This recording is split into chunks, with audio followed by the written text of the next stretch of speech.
किसान में आपके साथ मैं हूं अंजू सिंह। दोस्तों, आज भारत एक बड़ी विश्व शक्ति और तेजी से बदलते देश में पेश हो रहा है।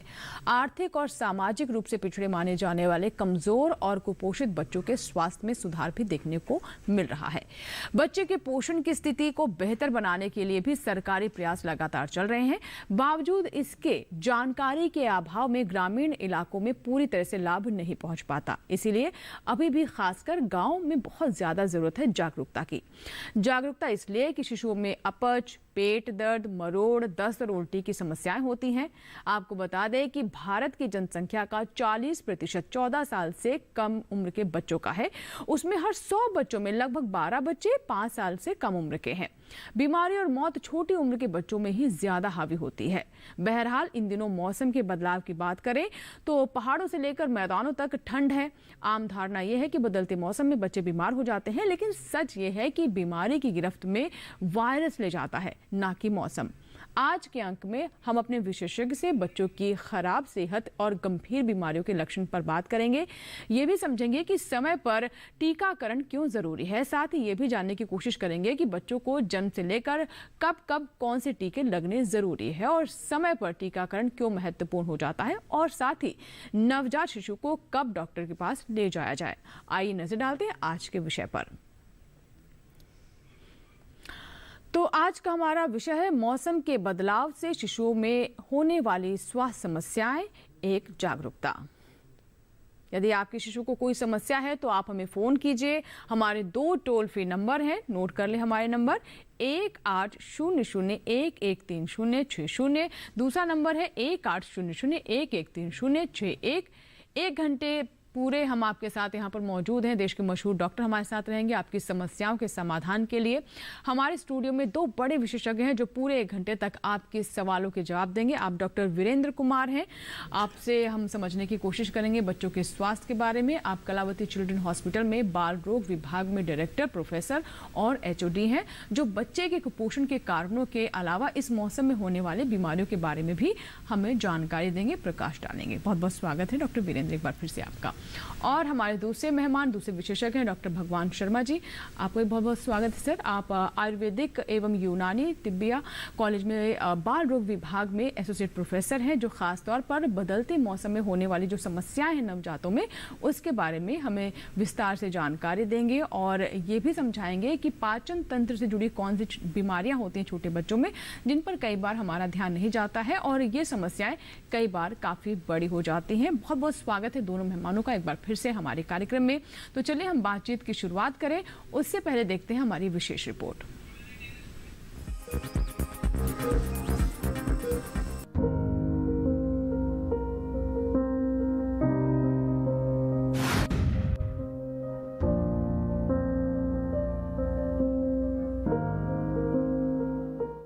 अस्पतालों में अपच, पेट दर्द और उल्टी के मरीज लगातार देखे जा रहे हैं। इन दिनों खान-पान में लापरवाही से डायरिया, गैस्ट्रोएंटेराइटिस, खूनी पेचिश, पीलिया का भी खतरा लगातार बढ़ रहा है। बता दें कि फूड पॉइजनिंग के लक्षण खाना खाने के तुरंत बाद नजर नहीं आते, लेकिन बीमारी फैलाने वाली बैक्टीरिया आंतों में घुसकर हमें बीमार जरूर कर देते हैं। गौरतलब है कि वायरस और बैक्टीरिया छोटी आंत के अंदर की सतह पर चिपककर टॉक्सिन छोड़ते हैं, जो आंतों की सेल यानी कोशिकाओं की परत को नष्ट कर देते हैं, जिससे मिचली, उल्टी और मरोड़ के साथ पेट में हल्का दर्द भी हो सकता है। अब यदि बात करें नवजात शिशु या बच्चों की, तो छोटे बच्चों को बड़ी जल्दी बीमारियां घेरने लगती है। कई रोग तो ऐसे हैं जिसका पता ही नहीं चल पाता कि वह किस समस्या से परेशान है। बता दें, भारत की जनसंख्या का 40% 14 साल से कम बच्चों का है। उसमें हर 100 बच्चों में से लगभग 12 बच्चे 5 साल से कम उम्र के हैं। बीमारी और मौत छोटी उम्र के बच्चों पर ही ज्यादा हावी रहते हैं। क्योंकि बच्चा बोल नहीं सकता, वो बता नहीं सकता कि उसे तकलीफ क्या है, वो तो सिर्फ रोने की भाषा जानता है और रोता जाता है। लेकिन समय रहते यदि लक्षणों की पहचान कर ली जाए तो बच्चे को रोगों से बचाया जा सकता है। इसलिए जरूरत है जागरूकता की, उस जागरूकता की जो बच्चों के जीवन को बचा सकता है समय समय पर दिए जा रहे टीकाकरण के जरिए। हालांकि बच्चे को जन्म से लेकर कब कब कौन सा टीका लगना है इसका रिकॉर्ड रखने के लिए सरकारी अस्पतालों में कार्ड भी बनाए जाते हैं, लेकिन आपको भी जानकारी होनी चाहिए कि आपके शिशु को कौन से स्तर पर कौन सा टीका लगेगा। याद रखें, हर टीका शिशु को विभिन्न बीमारियों के खिलाफ सुरक्षा प्रदान करता है। इसके लिए आपको चाहिए कि आप निकट के स्वास्थ्य केंद्र पर जाएं और इंद्रधनुष टीकाकरण का लाभ उठाएं। कहते हैं, समय पर प्रतिरक्षण बच्चों को दे सुरक्षित जीवन। राजेश मिश्र, दूरदर्शन किसान।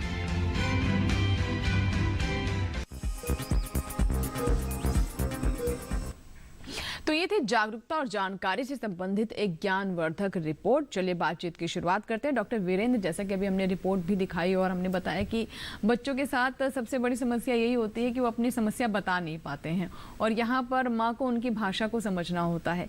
आमतौर पर बहुत जो छोटे बच्चे होते हैं, जो शिशु होते हैं, किस तरह की समस्याएं होती हैं जो नई माँ हैं उनको ताकि समझने में थोड़ी सहूलियत हो, जिनके संकेत कैसे समझे जाएं कि ये समस्या हो सकती है? जी हाँ, तो ये बहुत ही महत्वपूर्ण सवाल है और मैं खास करके अपने ग्रामीण परिप्रेक्ष्य के जो भाई बहन हैं उनसे संबंधित ये बात करना चाहूँगा। देखिए, जब बच्चा बहुत छोटा होता है, जैसे कि बच्चे का जन्म हुआ और जन्म होने के बाद आप देखेंगे तो बच्चा सिर्फ रो सकता है और कुछ बोल नहीं सकता। ऐसे में अगर आपको कभी भी ऐसा महसूस हो कि बच्चा बहुत ज़्यादा सो रहा है, बीच में नॉर्मली बच्चा सोता है और जन्म के बाद रात को थोड़ा सा ज़्यादा जागता है और दिन में सोता रहता है, जी। क्योंकि जब बच्चा माँ के पेट में होता है तो वो उसकी दिनचर्या उसी तरह की होती है, तो कुछ दिनों तक ये चलता है। तो अगर आपको लगता है कि बच्चा दिन में भी बहुत ज़्यादा सुस्त लग रहा है, आपको दूध पीने में परेशानी हो रही है, या बच्चे के जो हमारा स्किन का कलर होता है, चमड़ी का कलर होता है, वो थोड़ा पीला नज़र आ रहा है, या बच्चे को दूध पीने के बाद उसको निकाल देता है तुरंत। थोड़ा बहुत दूध डालना एक आम प्रक्रिया है, एक आम बात है, उसमें कोई परेशानी की बात नहीं है। लेकिन अगर बच्चा बार बार दूध निकालता है और निकालता है तो ये एक समस्या बन जाती है। तो ये बहुत छोटे बच्चे के लक्षण हो गए। और कई बार ऐसा होता है कि बच्चे का जो शरीर का तापमान है वो कम हो जाता है। जी। लेकिन जब बच्चे बड़े होते हैं तो बड़े बच्चे में, जैसे आपको बताया गया, उल्टी लगना, दस्त होना और पेचिश हो जाना, ये सारी परेशानी आम समस्या हो जाती है। और निमोनिया भी एक ऐसी परेशानी है जो बहुत तंग करती है। जी बिल्कुल हमने देखा है छोटे छोटे बच्चों में निमोनिया कई बार बहुत घातक स्थिति तक पहुंच जाती है। हमारे साथ एक कॉलर जुड़ चुके हैं स्वस्थ किसान में। आज के हमारे पहले कॉलर है नंद स्वरूप मिश्रा जी, जिन्होंने उत्तर प्रदेश के बाराबंकी से हमें कॉल किया है। जी नंद स्वरूप जी, बताइए क्या सवाल है आपका? हाँ, नमस्ते मैडम। नमस्कार सर, मैं नंद स्वरूप मिश्रा हूँ बाराबंकी से। मैं जानना ये चाहता हूँ कि नवजात शिशुओं में खतरे के कौन कौन से संकेत होते हैं। दूसरी चीज, जब छोटा बच्चा होता है तो स्तनपान किस हिसाब से कराना चाहिए? लेट करके, खड़े होकर के, बैठ करके, रात में, दिन में कितनी बार स्तनपान कराना? और जब बच्चा थोड़ा बड़ा हो जाए, 6 महीने के बाद जब बड़ा हो जाता है, तो उसको पूरक आहार कौन कौन देना चाहिए? उसको उम्र के हिसाब से कैसे हमको चयन करना चाहिए? बिल्कुल, तो स्तनपान से आपका जुड़ा हुआ सवाल है, तो हम आगे इस पर भी बात करने वाले थे। और आहार की आपने बात की नंद स्वरूप जी, तो ये बहुत अच्छा सवाल है आपका। डॉक्टर साहब, आहार की अगर हम बात करें तो देखिए, छोटे बच्चों के साथ ये होता है कि सिर्फ पेट ही नहीं भरना उनका, वो छोटा सा पेट है, उसमें पूरा पोषण भी जाना चाहिए। और छोटे बच्चों के साथ समस्या ये भी होता है कि उन्हें खिलाना, कई बार वो कुछ एक चीज़ें खाना पसंद करते हैं, कुछ नहीं खाते हैं। तो ये 6 महीने के बाद जब उनको सॉलिड शुरू करते हैं, तो उस वक्त किस तरह की आदतें डालें या फिर पोषण की कैसे पूर्ति करें, जैसे हमारे दर्शक का सवाल है। जी, बहुत ही अच्छा प्रश्न किया गया है और इसका समाधान आयुर्वेद से काफ़ी अच्छा किया जा सकता है। आयुर्वेद में पोषण के सिद्धांत को बहुत प्रचुरता से, बहुत गंभीरता से का डिस्क्रिप्शन मिलता है।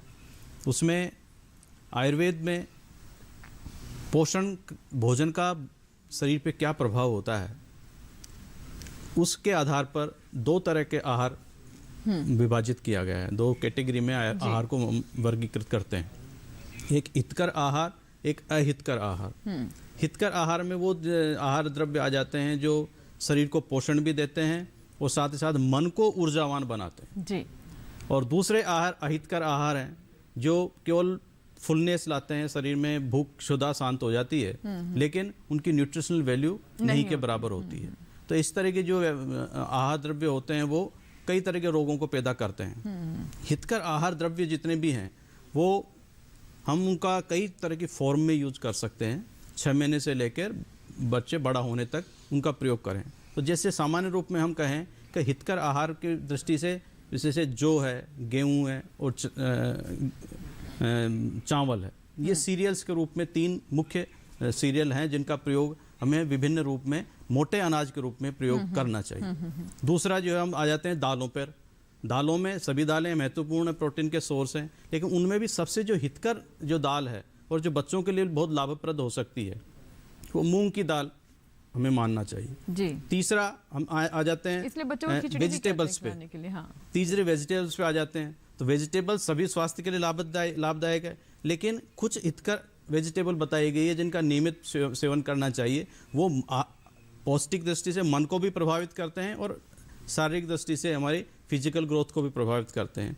जैसे घिया, तोरई, टिंडे, परवल और सफ़ेद पेठा, ये हमारे मन को ऊर्जावान भी बनाते हैं इसलिए इनको सात्विक आहार कहा गया है। तीसरा इसके बाद हम ड्राई फ्रूट्स पे जाते हैं। ड्राई फ्रूट्स में मुनक्का है, ये हमारे बॉडी को नरिश भी करता है साथ ही साथ डिटॉक्स भी करता है, इसलिए ये इसको इस तरह का हितकर आहार माना गया है। साथ में फ्रूट्स में सभी फ्रूट्स लाभप्रद हैं लेकिन विशेषकर जो अनार है वो हमारी बॉडी को मेटाबॉलिज्म को इंक्रीज करता है, डिटॉक्स करता है और शरीर को एनर्जी देता है, तो वो सबसे हितकर माना गया है। तो उसको किसी न किसी फॉर्म में रस के रूप में उसका प्रयोग कर सकते हैं। साथ ही साथ जो है कहा गया है नित्यम क्षीर घृताभ्यास है कि दूध और घी इसका नियमित रूप से सेवन करना चाहिए जो कि ये बहुत ही कम मात्रा में बहुत अच्छी हमें इम्यूनिटी और पोषण प्रदान करता है। साथ ही साथ जो है पिंड खजूर मिनरल्स का भी सोर्स है, आयरन का भी सोर्स है, साथ ही साथ कार्बोहाइड्रेट का बहुत, ग्लूकोज का बहुत अच्छा सोर्स होता है। तो एक पिंड खजूर भी अगर बच्चा ले लेता है तो उसके दिन भर की बहुत अच्छी रिक्वायरमेंट कंप्लीट हो जाती है। इसके साथ साथ शहद है, मधु है। मधु का सेवन नियमित रूप से आधा चम्मच से 1 चम्मच के बीच में बच्चों को करें तो इससे बहुत सारे मिनरल्स, प्रोटीन्स, ग्लोबुलिन्स इन सब की पूर्ति आहार में हो जाती है। साथ ही साथ इसके अलावा हरी सब्जियां हैं। हरी सब्जियों में विशेषकर जो बताया गया है वो पालक, मेथी और बथुआ, इनका प्रयोग नियमित रूप से इनका प्रयोग करना चाहिए। अच्छा, इस विषय में मैं एक एक जानकारी आप दर्शकों को देना चाहता हूँ, किसान भाइयों को या जितने भी मेरे दर्शक देख रहे हैं कि हरी सब्जियों का जो प्रयोग, उनका प्रिपरेशन कैसे किया जाए, उसका चरक संहिता में बहुत अच्छा, बहुत वैज्ञानिक वर्णन मिलता है। हरी सब्जियों को डायरेक्ट काट के और कुकर में डाल के और उनको जो पकाने का जो कॉन्सेप्ट है वो बहुत गलत है। इसको हमें थोड़ा सा चरक के अनुसार अगर हम इसको मॉडिफाई करेंगे तो वो ज़्यादा बेनिफिशियल हो सकता है। तो उसमें क्या है कि सब्जियों को काट के कम से कम 1 सीटी देके या थोड़ा बहुत उबाल कर उनको वापस उसका बोलस बना के उस पानी को फेंक देना चाहिए। ऐसा नहीं सोचना चाहिए कि इसमें इसके जो तत्व हैं, आयरन चला गया, इसके जो और विटामिन चले गए।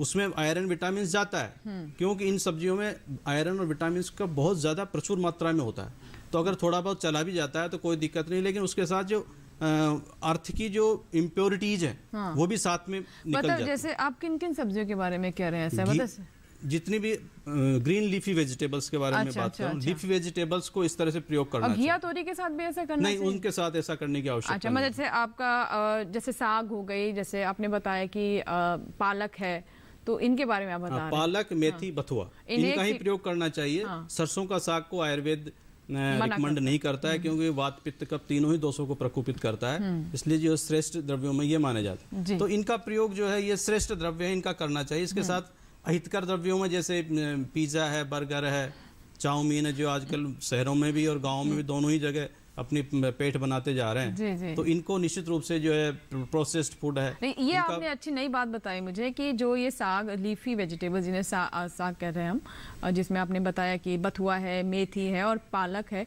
इससे पहले सीटी एक लगा ले, क्योंकि काफी पानी होता है, उसका वो पानी हटा दिया जाए, उसको पानी को निकाल के फिर दोबारा प्रोसेसिंग में डालना चाहिए, जिससे कि उसके जो इम्प्योरिटीज हैं वो निकल जाएगी। एक्सेस आयरन का जो है, क्योंकि एक्सेस आयरन होगा तो निश्चित रूप से वो गट में जाके उसका ओवरलोडिंग करेगा। चलिए इसमें मैं और बात करूंगी, को नुकसान पहुंच सकता है।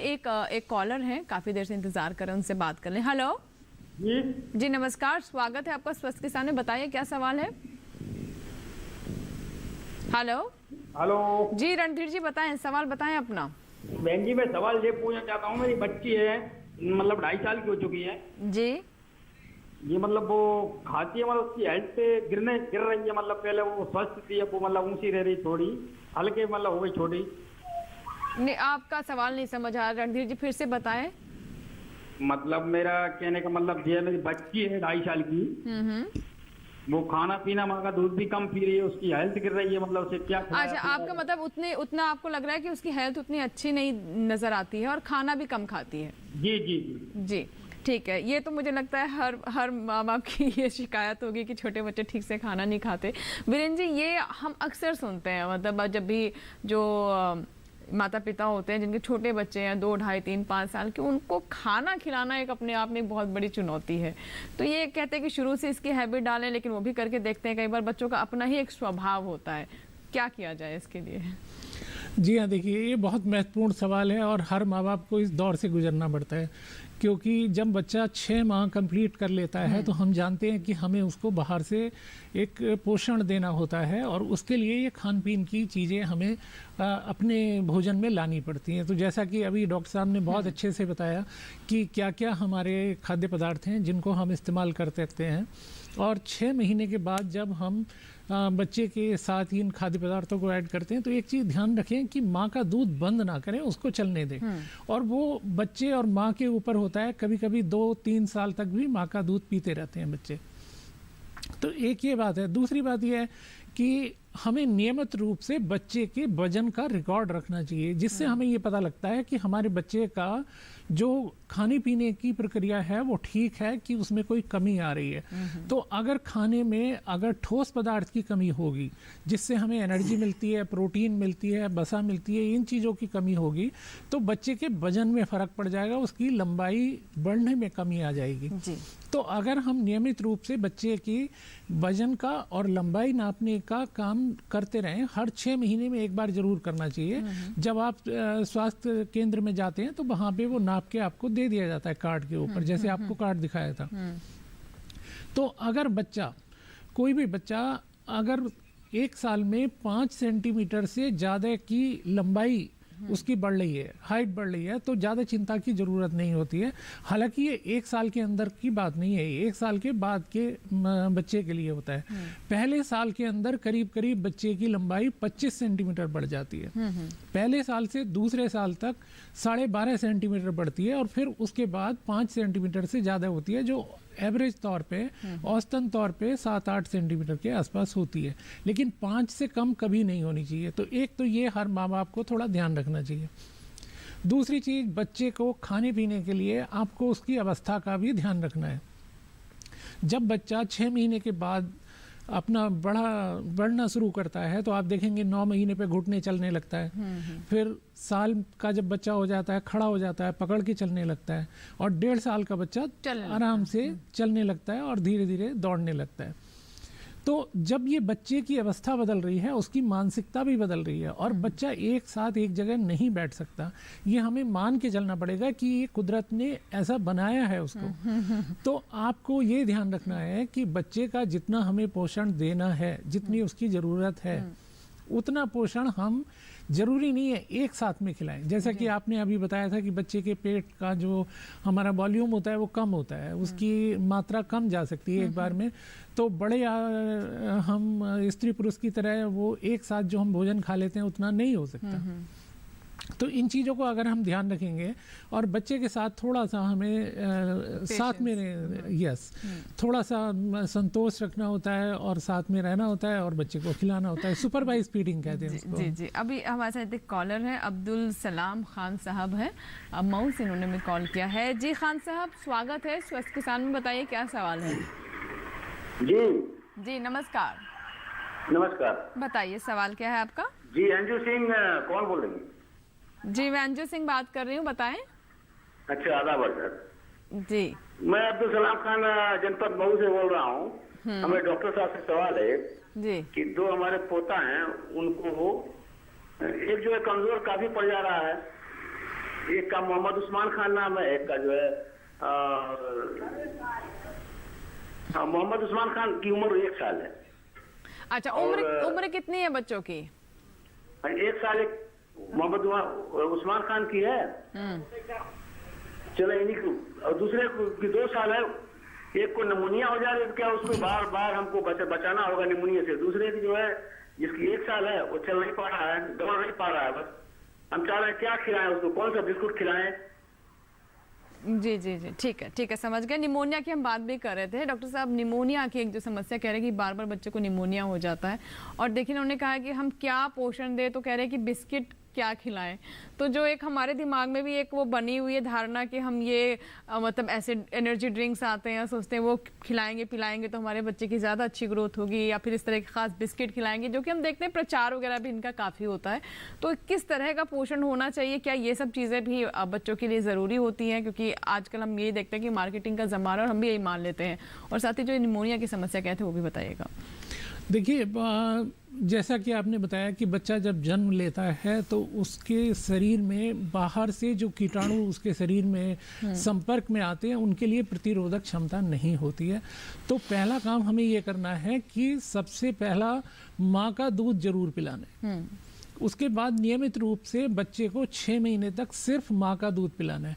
इससे क्या होगा कि बच्चे की प्रतिरोधक क्षमता भी बढ़ेगी, उसको पोषण भी मिलेगा और बच्चे की बढ़ोतरी भी अच्छी होगी और बीमारियों से भी बचेगा। ये बहुत बड़ा एक उपाय हो गया। फिर हम नियमित रूप से अगर बच्चे का टीकाकरण कराते हैं, तो जैसे कि हम जानते हैं कि अभी आपको दिखाया गया था कि जब बच्चे का जन्म होता है तो उसी समय हम उसको एक पोलियो की दवाई पिला देते हैं। आप लोग सोच रहे होंगे पोलियो हमारे देश से मिट गया, लेकिन अभी भी हम पोलियो देते हैं। तो ये देखिए, अभी भी पोलियो का खतरा हमारे देश में है, क्योंकि बाहर से आ सकता है। ये हमारे देश में नहीं है लेकिन बाहर से आ सकता है। तो पोलियो की दवाई पिलाइए, पीलिया का टीका लगाइए, और एक टीका उसमें लग जाता है जो हमें टीबी से बचाता है।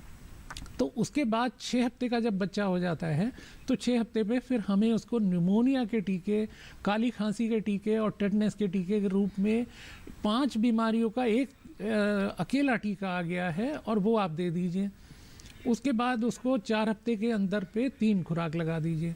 फिर 9 महीने पे खसरा एक बीमारी होती है जिसमें आम भाषा में हम उसको माता भी कहते हैं, और उसमें लाल लाल छोटे छोटे दाने होते हैं और उससे निमोनिया बहुत ज़्यादा बन जाता है उसके अंदर।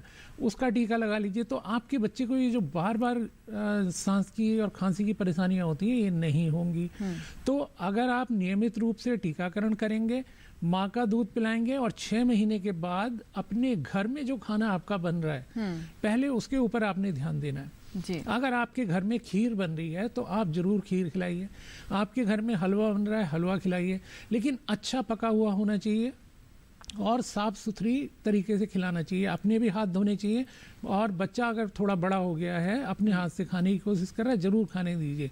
थोड़ा नीचे गिर जाएगा कोई बात नहीं है, लेकिन उसके भी हाथ साफ होने चाहिए, साबुन और पानी से धोना चाहिए। जी, जी, जी। अगर इन चीज़ों का हम ध्यान रखेंगे तो हमारे बच्चों को ये खांसी जुकाम होगा, क्योंकि ये वायरसेस आएंगे लेकिन वो जल्दी ठीक हो जाएगा। जी बिल्कुल।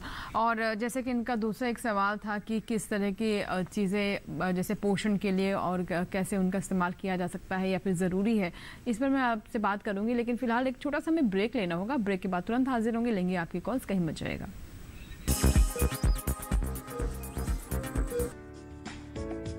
ये कामयाबी है अन्नदाता की, ये कहानी है खेत और खलिहानों की। कैसे करें अपने पशुओं की देखभाल, जानिए गांव-गांव के किसानों का हाल।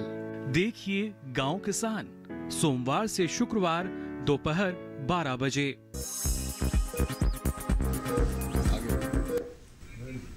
ब्रेक के बाद एक बार फिर आपका स्वागत है। आप देख रहे हैं स्वस्थ किसान। तो आज हम बात कर रहे हैं कि बदलते मौसम में शिशुओं को कौन कौन सी समस्याएं हो सकती हैं, बीमारियां हो सकती हैं और कैसे उनके स्वास्थ्य का हम ख्याल रखें। बहुत सारे सवाल हमारे तक पहुंच रहे हैं। अगर आपके कोई सवाल है तो आप हमें कॉल कर सकते हैं। 2 टोल फ्री नंबर हम लगातार स्क्रीन पर फ्लैश करें, वहाँ से नोट करें और अपने सवाल हम तक पहुँचाएं। डॉक्टर साहब, जैसे कि ब्रेक से पहले हमने कहा था कि बहुत सारी चीज़ें बाजार में, देखिए हमारे दर्शक भी कहते हैं कि कौन सा बिस्किट खिलाएं उसे कि उसकी ग्रोथ अच्छी हो। तो क्या इस तरह के जो प्रोडक्ट्स हैं बाजार में, इनका इस्तेमाल करना चाहिए? कई हम देखते हैं एनर्जी ड्रिंक्स होते हैं, कहते हैं ये सारा पोषण पूरा कर देंगे। कुछ इस तरह के बिस्किट्स भी होते हैं, एनर्जी बिस्किट्स कहा जाता है। तो क्या ये पोषण के सब्स्टिट्यूट हो सकते हैं? जी, बहुत ही अच्छा प्रश्न है मैडम। और हर बच्चे का एक मौलिक अधिकार भी है कि वो अपना पूर्ण पोषण प्राप्त करे। आचार्य चाणक्य ने भी कहा है कि राजावत 5 वर्षाणि 10 वर्षाणि दासवत, अर्थात 5 वर्ष तक के बच्चे का राजा की तरह पालन पोषण होना चाहिए जी। तो आहार में उसकी रुचि का ध्यान रखना तो हमारी पहली प्राथमिकता होनी चाहिए जी। आहार को कैसे रुचिकर बनाया जाए, ये पेरेंट्स को ये स्किल अब डेवलप करनी पड़ेगी। जैसे मैंने बताया हितकर आहार देने चाहिए, उससे हमें हमारी इम्यूनिटी बढ़ती है। मैंने जो आहार आपको गिनाए बंधुओं, उनमें से अगर उनका नियमित रूप से 1 या 2 का भी सेवन करें तो पोषण की आवश्यकताएं उसकी पूरी हो जाती। लेकिन बच्चे से कहेंगे कि आंवला रोज खाना है तो वो बहुत मुश्किल है। तो आंवले की कैंडी या फिर ड्राई फ्रूट्स रोज खाने तो बहुत मुश्किल है। तो उनकी रुचिकर के अनुसार, जैसे आंवला है, आंवला को हम और ड्राई फ्रूट्स की कैंडी बना दी जाए। कैसे बनाएं? आंवले को उबालें, उसकी पिट्ठी बना ली गई, पिट्ठी को देसी घी में हल्का सा भून लेते हैं। उसमें ड्राई फ्रूट्स, काजू, किशमिश, बादाम जो भी हम डालना चाहते हैं प्रेम से, वो डाल के उसको फिर मिश्री की चाशनी लेके उसको हल्का सा जो है उसको उसमें चाशनी में मिला के उसके छोटे छोटे लड्डू टाइप बनाए जा सकते हैं। उसको और भी अगर टेस्टी बनाना है, नमकीन बनाना है, तो उसमें सौंठ, काली मिर्च, काला नमक इनकी डाल के उसकी पेस्ट बनाई जा सकती कैंडी। तो ये कैंडी खाने में फिर थोड़ा सा उनको एक रुचिकर हो जाता है, थोड़ा सा हटके हो जाता है। जी जी। दूसरा, बिस्किट का जो कॉन्सेप्ट है, हर चीज मानना आवश्यक भी नहीं है, क्योंकि बिस्किट जितने भी है वो हमारे इंटेस्टाइन में जाके, जैसे डॉक्टर साहब सर ने भी बताया कि जो ऐसी चीजें होती है जो इंटेस्टाइन में जाके टॉक्सिन्स को रिलीज करती है। तो टॉक्सिन्स को रिलीज करने के कारण इस तरह की जो चीजों को हम लोगों को, जो बिस्किट वगैरह है, इनको यानी प्रोसेस्ड फूड जो है वो बच्चों के लिए, किसी के लिए भी अच्छा नहीं होता वैसे। उसका जो है नेचुरल सोर्स पे जाना चाहिए। रोशन है एक दर्शक हमारे साथ बिहार से, आइए हम बात करते हैं। रोशन जी, बताइए क्या सवाल है? हेलो जी, नमस्कार। नमस्कार, बताएं क्या सवाल है आपका? जी मेरा सवाल ये है, मेरी बच्ची अनन्या मिश्रा 10 महीने की है जी। मेरी बच्ची अनन्या मिश्रा 10 महीने की है जी जी, बताएं आगे। और उसकी आंख से हमेशा पानी जाते रहते हैं। उसका कुछ उपचार बताइए। या ठीक है, आंखों से आंसू निकलते रहते हैं, आंखों में पानी रहता है हर वक्त?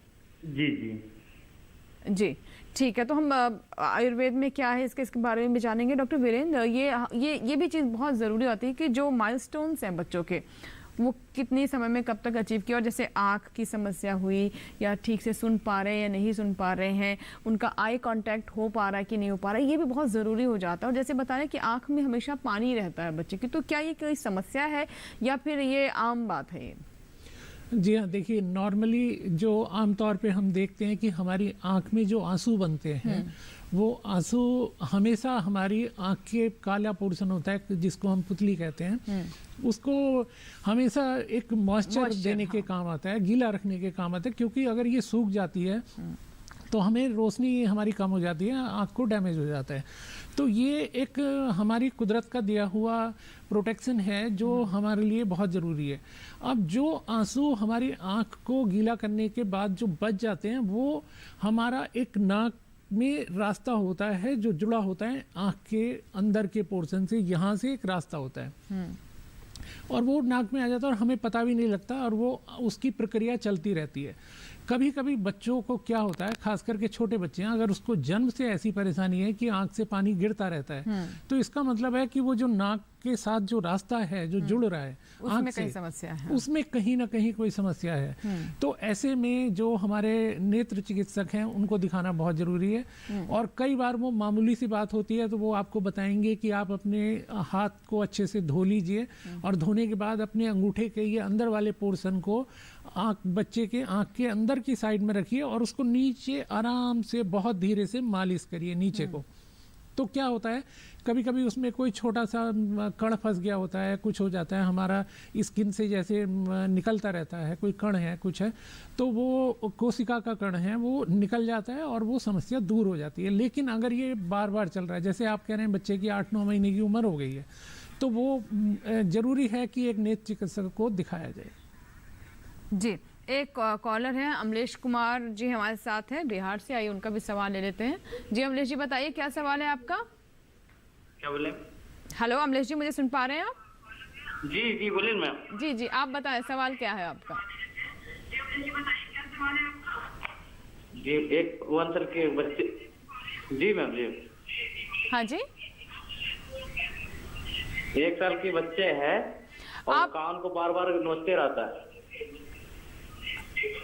आप समझ पाए सर क्या कहना चाह रहे हैं? कान नोचते हैं। जी जी क्या क्या वजह हो सकती है? उसमें सामान्य रूप में इस तरह का जो फंगल इन्फेक्शन होता है बच्चों में वो उसमें भी ऐसी स्थिति देखने को मिलती है। और दूसरा वैक्स कई बार एक्यूमुलेट हो जाती है, मली जम जाती है, तो उसके कारण भी होता है। तो ये ऐसी स्थिति में कान को सूखा रखें, साफ रखें। सामान्य रूप में इस तरह की चिकित्सा बड से दिन में 3 बार उस बड से उस कान को साफ रखें। तो कई तरह फंगल इन्फेक्शन होगा या इस तरह की प्रॉब्लम होगी तो उससे सॉल्व होने की पॉसिबिलिटीज होती है। जी जी। वरना इस स्थिति में फिर जो ENT स्पेशलिस्ट है उसको दिखा लेना। जी डॉक्टर साहब, जैसे कि अभी एक दर्शक का था सवाल कि आंख में पानी आना, और हम देखते हैं कान की भी ऐसी समस्या रहती है, कई बार कान छोटे बच्चों का बहने लगता है, तो इसके क्या घरेलू उपचार भी करने चाहिए? क्योंकि कई बार आंखों में पानी आने के पीछे कहते हैं कि घर में बना हुआ काजल लगाएं या फिर घरेलू उपचार ऐसे किए जाते हैं इतने छोटे बच्चे के साथ इस तरह के। इस विषय में सर ने काफी विस्तार से दर्शकों को बताया है कि ये नेजोलैक्रिमल डक्ट ऑब्स्ट्रक्शन जो होता है उसमें मैनुअल जो मसाज का प्रोसीजर है वो करना चाहिए, और उससे अगर रिलीफ नहीं मिलता है तो उसके बाद निश्चित रूप से आई सर्जन को एक बार दिखाना चाहिए, जिससे छोटी मोटी सर्जरी से उसको ठीक किया जा सके। जी दीपिका मिश्रा एक और दर्शक है राजस्थान से। दीपिका जी बताइए क्या सवाल है? जयपुर से इन्होंने कॉल किया है। जी दीपिका जी मुझे सुन पा रही हैं आप? हेलो जी दीपिका जी बताइए सवाल।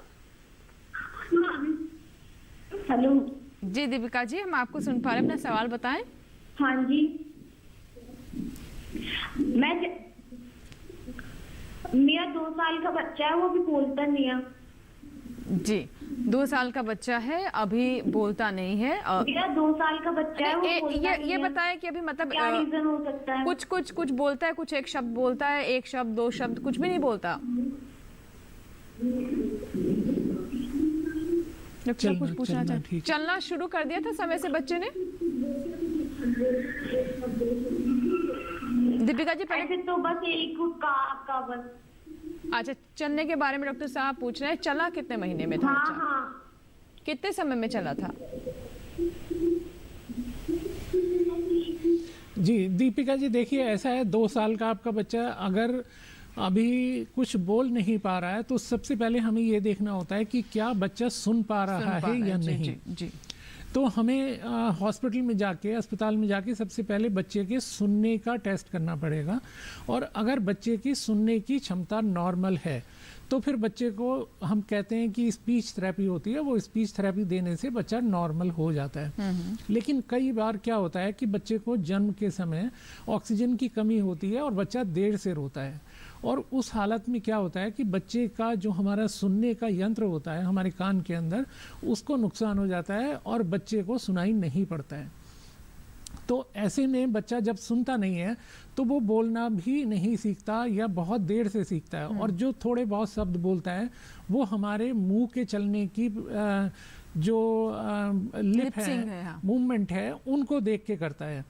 तो ऐसे में ये बहुत ज़रूरी है, क्योंकि बच्चा 2 साल का हो गया, अगर 2 साल तक कुछ नहीं बोल रहा है तो आपको ज़रूर अस्पताल में जाके ये सुनने का टेस्ट कराना बहुत आवश्यक है। जी डॉक्टर साहब आप भी कुछ कहना चाहते हैं? जी इस विषय में सर ने काफ़ी कुछ बताया।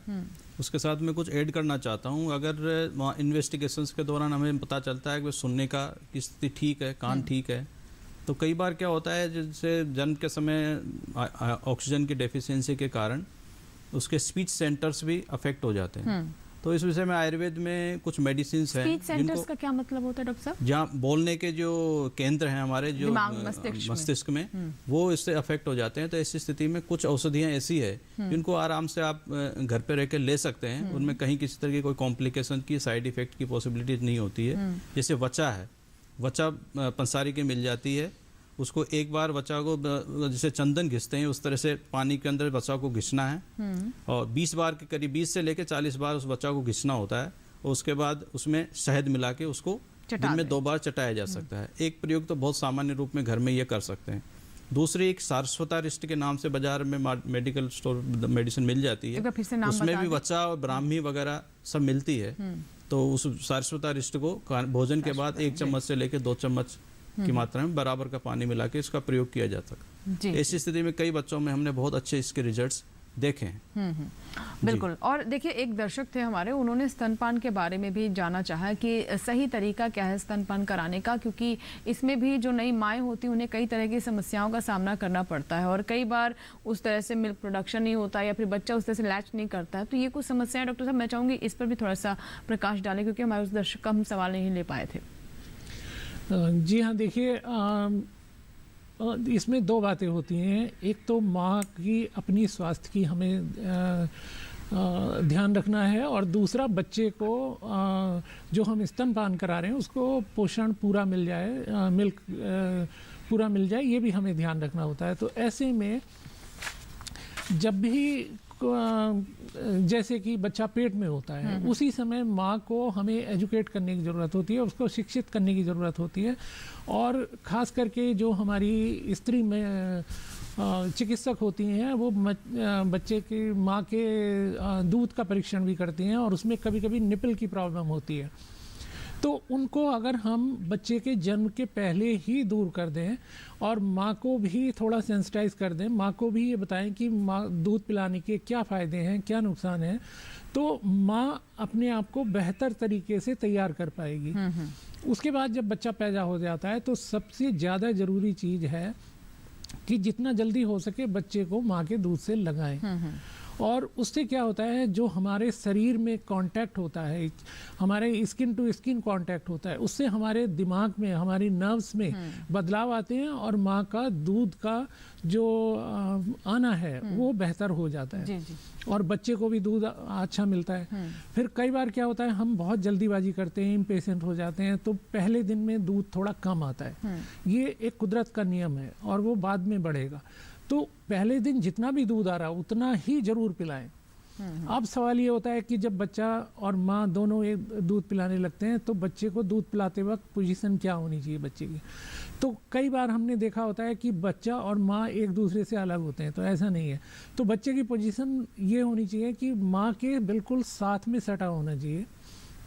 बच्चे की गर्दन में और शरीर में कोई मोड़ नहीं होना चाहिए, एक लाइन में होने चाहिए। और जब माँ दूध पिला रही है तो माँ का कंफर्ट ध्यान रखना है। अगर बच्चे की माँ को कंफर्ट नहीं होगा, आराम से जैसे बैठ नहीं पा रही है, कोई दर्द है, कोई परेशानी है, कुछ है, तो उनको उस तरह की चेयर या बेड या बिस्तर, ऐसे पिलोज भी आते हैं। जी हाँ, पिलो भी आते हैं और वो उनका माँ का ध्यान रखे और उसको आराम में। कई बार क्या होती है, माँ थोड़ी बीमार है किसी वजह से और वो बैठ नहीं पा रही है, तो लेट के भी पिला सकते हैं। लेकिन आमतौर पे लेट के दूध पिलाना थोड़ा सा नहीं करना चाहिए इसको, क्योंकि हमारे मुंह में और कान में एक रास्ता होता है।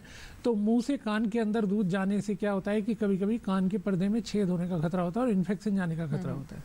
तो इसलिए हो सकता है कि जरूरी हो सके तो बैठ के दूध पिलाएं। जी, एक कॉलर है सोनू, जिन्होंने हमें बिहार से कॉल किया है। जल्दी से इनका कॉल ले लेते हैं। जी सोनू जी नमस्कार। अच्छा, आपसे हम बातचीत करें और सभी दर्शकों से अनुरोध है कि पहले टेलीविजन की आवाज़ बंद कर दिया कीजिए ताकि हम सवाल आपका ठीक से सुन पाए। बहुत असुविधा होती है ऐसे।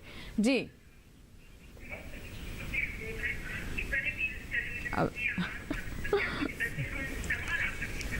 सोनू जी पहले टीवी आप म्यूट कर दें, फिर अपना सवाल रखें। हाँ बोलिए।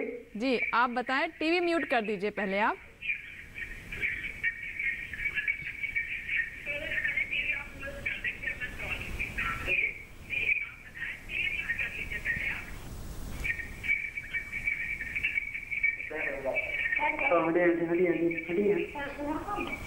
हाँ सोनू जी, सवाल बताइए। हेलो, चलिए शायद मैं संपर्क नहीं हो पा रहा या फिर बात नहीं हो पा रही सोनू जी से। और फिर देखिए ऐसे बहुत समय व्यर्थ हो जाता है। हमारी कोशिश होती है ज़्यादा से ज़्यादा सवाल हम लें, इसलिए हम दर्शकों से फिर से अनुरोध करेंगे, आप जब भी हमें कॉल करें टेलीविज़न की आवाज़ म्यूट कर दें, अपना सवाल पूरा करें। जवाब सुनने के टाइम पर आप वापस से आवाज़ कर सकते हैं, इससे हम भी आपको सही से सुन पाएंगे और आपको समय से आपके सवालों के जवाब भी मिल सकेंगे। तो हम आशा करते हैं कि हमारे दर्शक ज़रूर इस बात का ध्यान रखेंगे। डॉक्टर भगवान जी, आप भी कुछ कहना चाह रहे थे जो हम स्तनपान जी मैडम, स्तनपान के विषय में मैं एक आयुर्वेद का जो विशेष कॉन्सेप्ट मैं लोगों दर्शकों तक इस माध्यम से पहुंचाना चाहता हूं कि मातृस्तन्य बच्चों के लिए वरदान है, ये सभी को स्वीकार करते हैं, लेकिन that should be pure. Ayurveda का कॉन्सेप्ट है कि मातृ जो स्तन्य है, माता का जो दूध है, वो भी प्योर क्वालिटी का होनी चाहिए। कई बार कई माता के अनुचित आहार विहार के कारण, बहुत सारी समस्याओं के कारण, बीमार होने के कारण, वो जो उसके जो मिल्क होता है वो भी, उसमें भी कई तरह से दोष आ जाते हैं। और वो स्तनपान अगर बच्चा कर रहा है तो उससे बच्चे में भी बीमारियां होने की संभावनाएं होती है। तो ऐसी स्थिति में मदर का अपना कर्तव्य है कि वो पूर्ण रूप से स्वस्थ रहे। उसके लिए कुछ मैं निर्देश या गाइडलाइन बताना चाहता हूँ आयुर्वेद की, जो सामान्य रूप में उसको फॉलो कर सकते हैं। सबसे पहले बैलेंस डाइट लें। दूसरा, नियमित रूप से अपना शोधन करें, मीन डिटॉक्सिफिकेशन। बॉडी का डिटॉक्सिफिकेशन मदर का होता रहना चाहिए, ऐसा आचार्यों ने कहा है। डिटॉक्सिफिकेशन के लिए कि जितना भी जो हम आहार ले रहे हैं वो इस तरह का हितकर आहार लें जिसका कम से कम स्टे होता है और एनर्जी प्रोड्यूस करके इजीली वो बॉडी से इवैक्यूएट हो जाते हैं। तो इसमें जितने भी जंक फूड है वो उनको अवॉइड करें। दूसरा, हितकर आहार ले। और दूसरा, दशमूल का जो काढ़ा होता है, उस दशमूल के काढ़े का प्रयोग वीक में कम से कम 3 बार 4 बार वो करें। जी बिल्कुल, जो डिटॉक्सिफिकेशन के लिए सबसे बढ़िया होता है। जिस काढ़े के बारे में आप कह रहे हैं, मैं इसके बारे में थोड़ा और विस्तार से आपसे मैं जानना चाहूंगी, लेकिन एक कॉलर है, उनका हम जल्दी से सवाल ले लेते हैं। फोन लाइन पर लगातार बनी हुई ज्योति है जिन्होंने दिल्ली से हमें कॉल किया है। जी ज्योति जी, स्वागत है आपका स्वस्थ किसान में। बताइए क्या सवाल है। हेलो ज्योति जी, मुझे सुन पा रही है? जी हेलो जी, बताइए क्या सवाल है आपका। हाँ जी, मैं हिसार से संदीप बुरा बोल रहा हूँ। हेलो जी जी, बताइए संदीप जी। हाँ जी, मेरा लड़का है 2 साल का, तो उसको पेशाब करने में थोड़ी दिक्कत हो रही है और उसको डॉक्टर को दिखा कर मैंने, तो उसमें हर्निया की दिक्कत बताई है जी। क्या बताया है? हर्निया। छोटे, अच्छा हर्निया। इसकी कोई आयुर्वेदिक उपचार नहीं है क्या? कोई डॉक्टर साहब 2 साल के बच्चे डॉक्टर न करवाना पड़ेगा? हर्निया की दिक्कत बताइए। ठीक है संदीप जी, इतने छोटे बच्चे को डॉक्टर साहब हर्निया की समस्या हो सकती है और कितनी गंभीर बात है ये? जी हाँ, छोटे बच्चों में भी हर्निया देखा गया है और ऐसा हो जाता है। जो सबसे ज़्यादा कॉमन है वो पेट का हर्निया होता है, कि जहाँ नाभि की जगह पे हर्निया होता है, और वो 6 महीने का जब बच्चा होता है तो अपने आप ठीक हो जाता है, उसमें सर्जरी की ज़रूरत नहीं होती है। लेकिन 2 साल का इनका बच्चा, ये बता रहे हैं कि 2 साल का बच्चा है, तो वो हमारा जो ग्रॉइन होता है, जो हमारे पेट के नीचे का हिस्सा होता है, वहाँ पे वो हर्निया होता है। उसको इंग्वाइनल हर्निया के नाम से हम ज़्यादातर कहते हैं। और ऐसे में हमें ये देखना है कि जिसको हम हर्निया कह रहे हैं वो हर्निया ही है या कुछ और है। कई बार हर्निया नहीं होता, वो कुछ और होता है, और उसको हम हर्निया का नाम देते हैं क्योंकि उसकी जगह ऐसी है कि जहाँ हर्निया होता है। तो अगर वो हर्निया है और बच्चा 2 साल का है तो उसको एक छोटे से ऑपरेशन के तौर पे उसको हम ठीक कर लेते हैं और उसका कोई खतरा भी नहीं होता। माइनर ऑपरेशन में ये आता है, तो आप किसी भी शल्य चिकित्सक को दिखाएंगे, मतलब ये कराया जा सकता है और इसमें कोई गंभीर समस्या नहीं है, ये आसानी से किया जा सकता है। बिल्कुल। और जैसे हम स्तनपान की बात कर रहे थे और डॉक्टर साहब ने भी कहा कि माँ और बच्चे का, शिशु का एक अलग तरह का रिश्ता होता है और ये सबसे बड़ा एक तरीके से बच्चे के लिए अमृत के समान है। तो आइए जानते हैं इसके बारे में कि स्तनपान क्यों बच्चों के लिए महत्वपूर्ण है। देखते हैं इससे जुड़ी हमारी रिपोर्ट।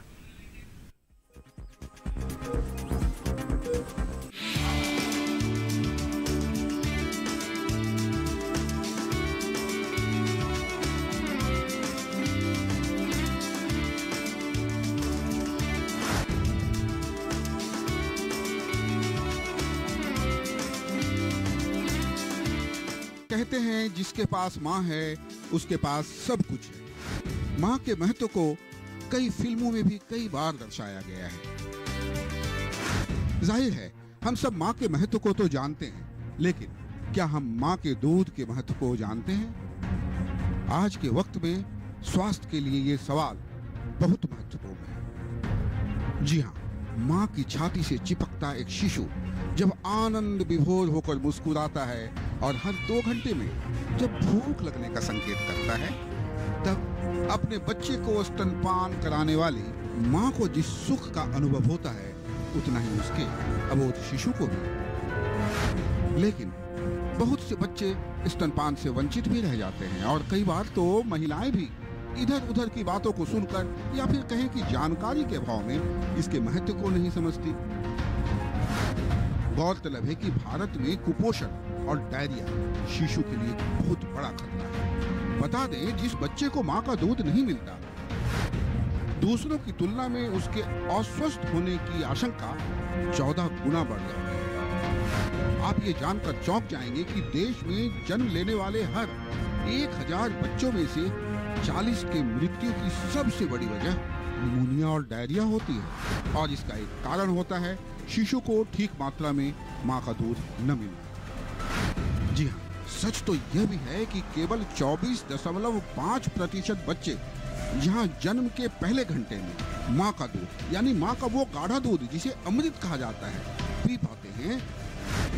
वहीं 46.4% बच्चे 6 महीने तक माँ का दूध पीते हैं। बता दें, नवजात शिशु में रोग प्रतिरोधक शक्ति जन्म से नहीं होती। ऐसे में माँ के दूध में लैक्टोफॉर्मिन नामक तत्व होने के कारण शिशु को दूध से ताकत तो मिलती ही है, उसकी आंतों में रोगाणु भी नहीं पनपते। जी हाँ, माँ के दूध में एंटीबॉडीज होती है जो वायरस और बैक्टीरिया से लड़ती है और बच्चे के लिए सुरक्षा कवच का काम करती है, उसे सुरक्षित रखती है, उसके स्वास्थ्य को सुरक्षित रखती है। गौरतलब है कि स्तनपान कराने से न केवल शिशु बल्कि माँ के सेहत पर भी सकारात्मक प्रभाव पड़ता है। इससे स्तन कैंसर और ओवेरियन कैंसर का खतरा भी कम हो जाता है। जरा सोचिए, हम सभी जब इस दुनिया में आए तो पहला चेहरा अपनी माँ का ही देखा है। तभी तो प्रकृति ने शिशु के लिए सबसे पहला आहार माँ का दूध बनाया है। यकीनन ये स्तनपान शिशु को एक नए जीवन से जोड़ता है, शक्तिशाली और स्वस्थ समाज का रास्ता खोलता है। राजेश मिश्र, दूरदर्शन किसान।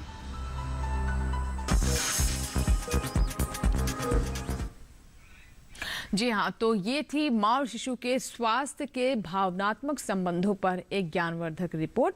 आइए एक बार फिर से हम इस पर बात करते हैं। डॉक्टर साहब, एक हमारे पास ईमेल आया है, ज्योति हैं दिल्ली के रोहिणी से, और ये बताती है कि इनका बच्चा जो है वो खोया खोया सा रहता है और डॉक्टर ने जो बताया कि ऑटिस्टिक है, ऐसी कोई समस्या उसे बताई जा रही है। तो इतने छोटे बच्चों में ये क्या संकेत होते हैं और क्या ये क्यूरेबल है, इसका किस तरीके से इसे ठीक किया जा सकता है? क्योंकि हम देख रहे हैं कि ऑटिज़म की समस्या बहुत ही प्रिवलेंट होती जा रही है, बहुत मतलब संख्या धीरे धीरे हमारे देश में भी इसकी बढ़ती जा रही है। जी हाँ, देखिए ये एक काफ़ी कॉमन समस्या हो गई है और चूंकि जागरूकता भी बढ़ गई है तो जागरूकता बढ़ने से हम उन बच्चों को जल्दी पकड़ भी लेते हैं, इसलिए हमें ये महसूस होता है कि ये ज़्यादा कॉमन हो गई है। तो ऑटिज़म एक ऐसी परेशानी होती है कि जिसमें बच्चा बाकी बच्चों के साथ घुलना मिलना पसंद नहीं करता है। ज़्यादातर टाइम वो अकेले में खेलेगा, अपनी दुनिया में, जैसे कहते हैं कि अपनी दुनिया में खोया रहता है और इंटरेक्ट कम करता है, कम्युनिकेट कम करता है। और उसमें क्या होता है कि बहुत बार हम ये मान लेते हैं कि ये बच्चा शायद मानसिक रूप से कमज़ोर है या इसकी जो इंटेलिजेंस है वो कम है। ऐसा नहीं होता है। जो बच्चे ऑटिज़म से ग्रसित होते हैं उनमें कम्युनिकेशन की प्रॉब्लम होती है, एक दूसरे के साथ घुलने मिलने की परेशानी होती है, लेकिन इंटेलिजेंट होते हैं। तो जब हम इनको देखते हैं, कुछ लक्षण हमें घर में नज़र आते हैं और हम जाते हैं डॉक्टर के पास, तो एक हमारे पास 21 सवालों का एक क्वेश्चनेयर होता है। उन सबको जब हम उसमें लगाते हैं और हम देखते हैं कि ये बच्चा उसमें ऑटिज़म में फिट होता है कि नहीं होता है, क्योंकि जिस चीज़ को हम कह रहे हैं वो नॉर्मल वेरिएशन भी होता है, हम सबकी अपनी अपनी परिभाषाएं अलग हैं, हमारा घुलना मिलना अलग है। बहुत से हम लोग नॉर्मल होते हुए भी बहुत ज़्यादा घुलना मिलना नहीं पसंद करते, इसी तरह से बच्चों का भी होता है। तो वो हमें ज़रूर पता लगाना चाहिए कि ऑटिज़म है कि नहीं है, और उसके लिए वो पूरा स्केल डेवलप किया गया है, बहुत सारी चीज़ें बनाई गई हैं जिससे हमें पता लग जाता है। और जब हम उसको पता लगा लेते हैं कि हाँ इस बच्चे को ऑटिज़म है, तो फिर हमें चिकित्सक के साथ मिलके उनकी काउंसलिंग करनी होती है, उनकी माता पिता को और बच्चे को हमें ट्रेनिंग देनी होती है, और इस ट्रेनिंग के साथ बच्चे में बहुत इम्प्रूवमेंट आता है। और सब ऑक्यूपेशनल थेरेपी कहते हैं इसमें दी जाती है।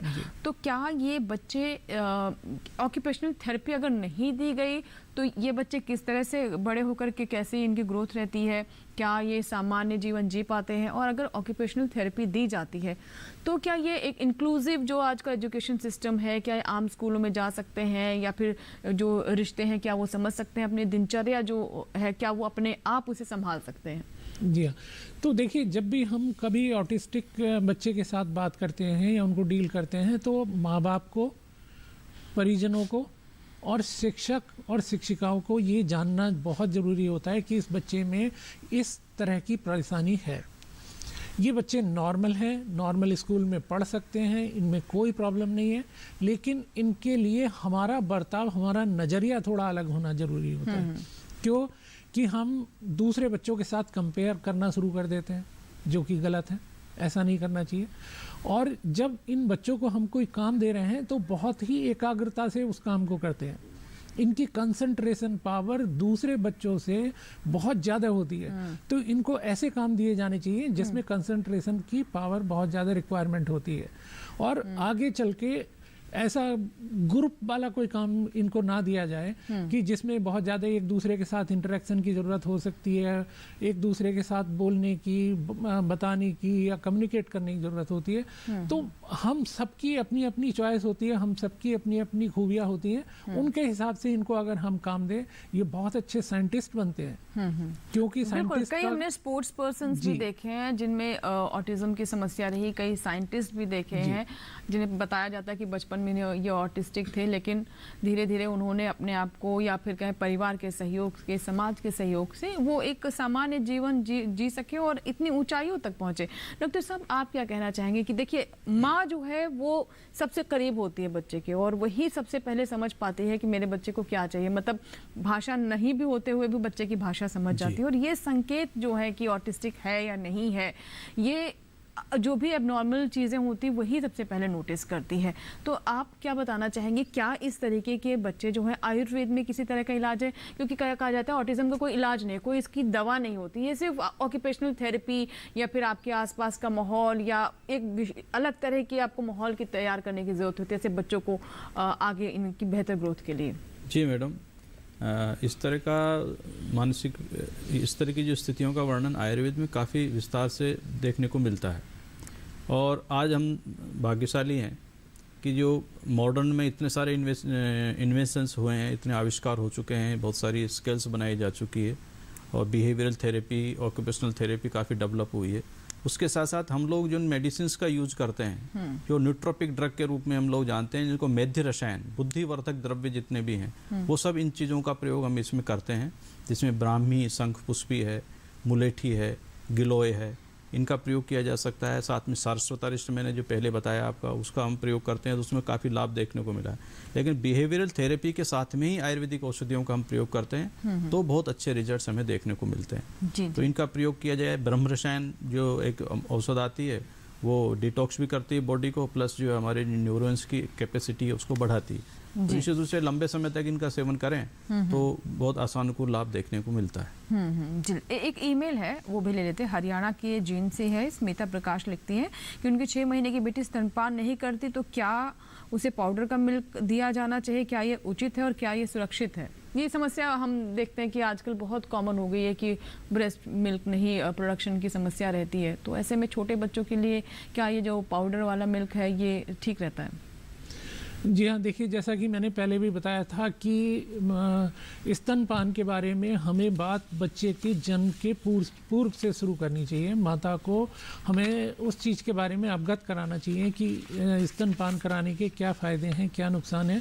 और अगर बच्चे के कभी कभी क्या होता है कि बच्चों में और माँ में बॉन्डिंग होने में थोड़ा देर हो जाता है। कई बार क्या होता है, सिजेरियन का जैसे बर्थ हुआ और सिजेरियन बर्थ के बाद बहुत लोग क्या करते हैं कि बच्चे को और माँ को बिल्कुल अलग कर देते हैं, जो कि बहुत गलत है। ऐसा नहीं होना चाहिए।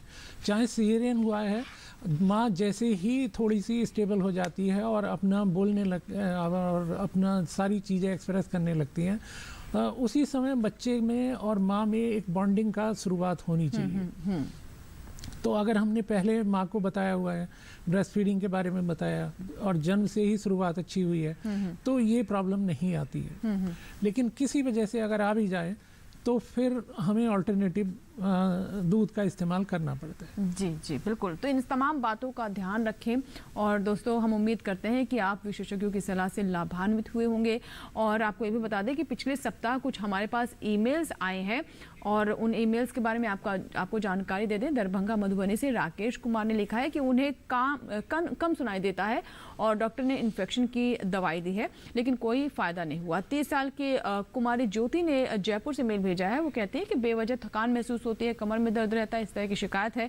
तो हमारी पूरी कोशिश होगी कि बहुत जल्द हम विशेषज्ञों के सामने आपके सवालों को रखें और इनके जवाब लें, जिसकी सूचना हम आपको कार्यक्रम से 2 दिन पूर्व टीवी के माध्यम से दे देंगे। आप हमें पत्र लिख सकते हैं, ईमेल कर सकते हैं। हमारा पता नोट कर लें। हमारा पता है डीडी किसान, कमरा नंबर 7, दूसरी मंजिल, केंद्रीय कार्यक्रम निर्माण केंद्र, खेलगांव, नई दिल्ली 110049। ईमेल भी कर सकते हैं। हमारा ईमेल पता बहुत आसान है, नोट कर लीजिए। हमारा ईमेल पता है swasthkisan@gmail.com।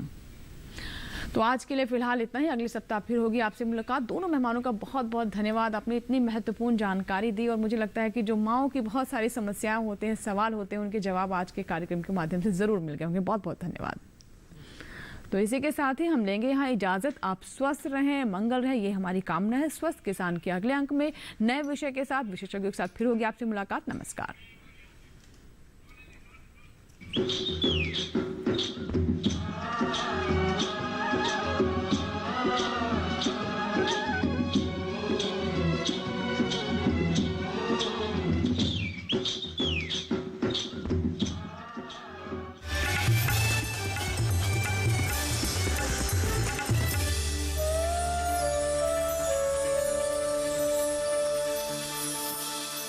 तत्व अर्थात न्यूट्रिएंट की कमी से होता है। गुआवा क्रॉप में जिंक न्यूट्रिएंट्स की कमी से कौन सा रोग होता है? जलप्रिया की वैरायटी इनमें से कौन सी है? लेडी फिंगर के तने का रेशा क्या बनाने में काम आता है?